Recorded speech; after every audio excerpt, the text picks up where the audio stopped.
అంతా ఐటీ వాళ్ళకే చెప్తున్నారు. నాన్ ఐటీ వాళ్ళ పరిస్థితి ఏంటి అని చెప్పేసి అడుగుతూ ఉన్నారు. వాళ్ళు దేని మీద ఎక్కువ ఫోకస్ చేయాలి? ఏ స్కిల్స్ ప్రధానంగా నేర్చుకోవాలి? అందరూ ఒకటేనండి. ఐటీ, నాన్ ఐటీ అన్నది చాలా తక్కువ.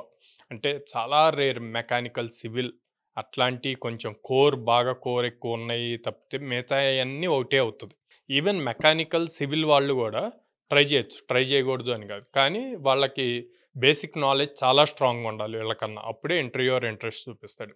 నాన్ ఐటీ వాళ్ళ పాయింట్‌కొస్తే వీళ్ళకి ఐటీకి సంబంధించిన ఫౌండేషన్స్ ఉండవు. నాన్ ఐటీ వాళ్ళ సబ్జెక్ట్స్‌లో కాలేజ్ లెవెల్‌లో.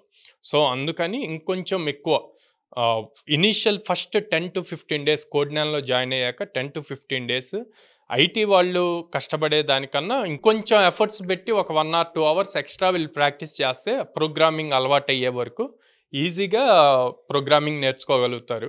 అండ్ నేను చెప్పినట్టు communication skills, logical skills, soft skills and then technical skills స్ట్రాంగ్‌గా నేర్చుకుంటే మేము చెప్పినట్టు యాజ్ ఇట్ ఈజ్ వాళ్ళకొచ్చిన ఆపర్చునిటీస్ అన్నీ క్రాక్ చేయగలుగుతారు.